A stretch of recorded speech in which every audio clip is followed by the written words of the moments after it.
Yo, what's up guys? Dito sa video ito guys, ituturo ko sa inyo kung paano gawin yung natitrending na video guys, yung para yung tinga mo parang naiipit sa ballpen guys.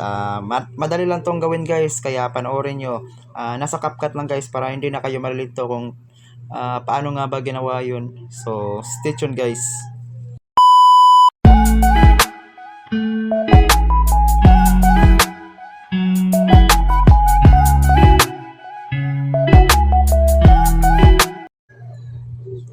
So, ayan na nga guys. First tip guys, kung wala pa kayong CapCut guys, dapat mag-download muna kayo sa Play Store guys.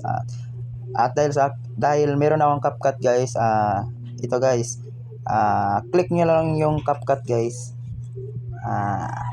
Tapos, madali lang to guys.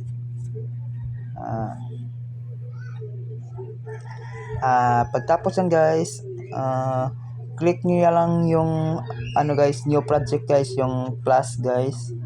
Click nyo lang yan.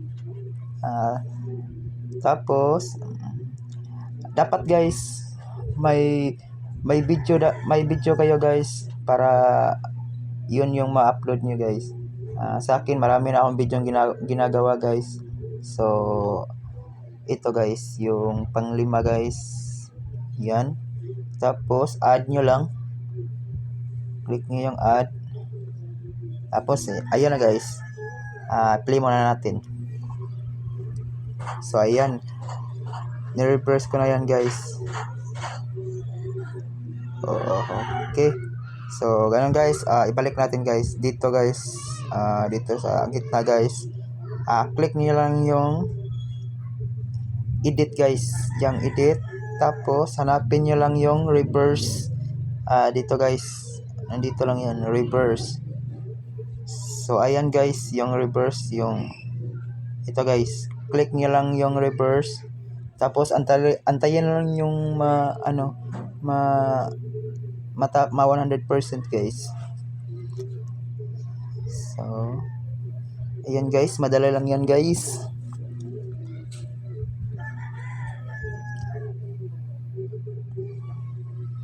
Napaka basic lang gawin naman guys. So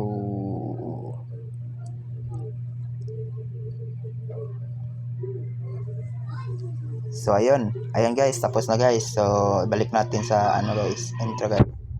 So dito guys,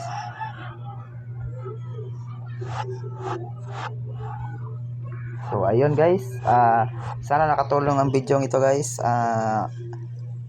Thank you.